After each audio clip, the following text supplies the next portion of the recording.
ভিডিওটা দেখুন, তারপর আমি কিছু কথা বলছি। দেশের বিচার ইতিহাসে নজিরবিহীন ঘটনা। মাত্র ২৯ কার্য দিবসের মধ্যেই ধর্ষণ মামলার রায় ঘোষণা করলেন আদালত। আলোচিত এই মামলায় অভিযুক্ত যুবককে মৃত্যুদণ্ড দিয়েছেন বিচারক। দ্রুত বিচার নিশ্চিত হওয়ায় স্বস্তি প্রকাশ করেছেন ভুক্তভোগীর পরিবার, আর দেশ জুড়ে শুরু হয়েছে তীব্র আলোচনা।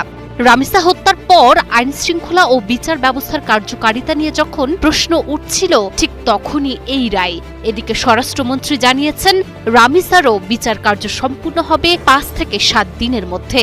আইনের ফাঁকফোকর গোলে পার পেয়ে যাওয়ার দিন কি তবে ফুরিয়ে এলো? যেখানে বছরের পর বছর ধরে বিচারের বাণী নিভৃতে কাঁদে, সেখানে এক অনন্য দৃষ্টান্ত স্থাপন করল দেশের বিচার বিভাগ। মাত্র ২৯ কার্য দিবসের অবিশ্বাস্য দ্রুততায় সম্পূর্ণ হল একটি ধর্ষণ মামলার পুরো বিচার প্রক্রিয়া। মেহেরপুরের গাংনীতে শিশু ধর্ষণ মামলায় শাকিল হোসেন নামে এক যুবকের মৃত্যুদণ্ড দিয়েছেন আদালত। ২৪শে মে দুপুরে মেহেরপুর শিশু সহিংসতা দমন ট্রাইব্যুনালের বিচারক তাজুল ইসলাম এই রায় ঘোষণা করেন।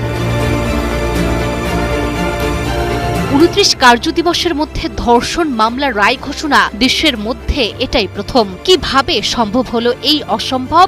আদালত সূত্রে জানা গেছে, এই ২৯ কার্য দিবসের মধ্যে সশরীরে উপস্থিতির পাশাপাশি ভার্চুয়াল ভিডিও কলের আধুনিক প্রযুক্তি ব্যবহার করে মাত্র ৩ দিনেই সাক্ষীদের জবানবন্দি ও জেরা সম্পূর্ণ করা হয়। একে দেশের বিচার ইতিহাসে এক যুগান্তকারী মাইলফলক হিসেবে দেখছেন আইন সংশ্লিষ্টরা। ঘটনা শুরু হয়েছিল ২০২৫ সালের ১৬ জুন। সকালে বাবার জন্য মাঠে খাবার নিয়ে যাওয়ার পথে পৈশাচিক লালসার শিকার হয় মেহেরপুরের গাংনীর সেই নিষ্পাপ শিশুটি। ঘাস কাটার ছুতোয় ওত পেতে থাকা শাকিল হোসেন নামের এই যুবক নরপশুতে রূপ নেয়। তবে দমে যায়নি ভুক্তভোগী পরিবার। গাংনী থানায় মামলার পর থমকে যায়নি পুলিশ তৎপরতাও, আর তারই চূড়ান্ত পরিণতি এই ফাঁসির রায়।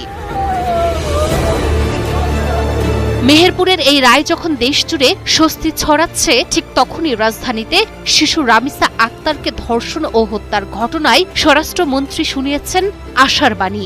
স্বরাষ্ট্রমন্ত্রী সালাউদ্দিন আহমেদ সাফ জানিয়ে দিয়েছেন, আজকের মধ্যে তো চার্জশিট প্রদান করা হবেই এবং খুব সম্ভবত ৫ থেকে ৭ দিনের ভিতরে এই বিচার কার্য সমাপ্ত হবে। মেহেরপুরের এই রায় এবং রামিসা হত্যাকাণ্ডের বিচার নিয়ে সরকারের এই অনমনীয় অবস্থান কি তবে সেই অন্ধকার অধ্যায়ে সমাপ্তি টানবে?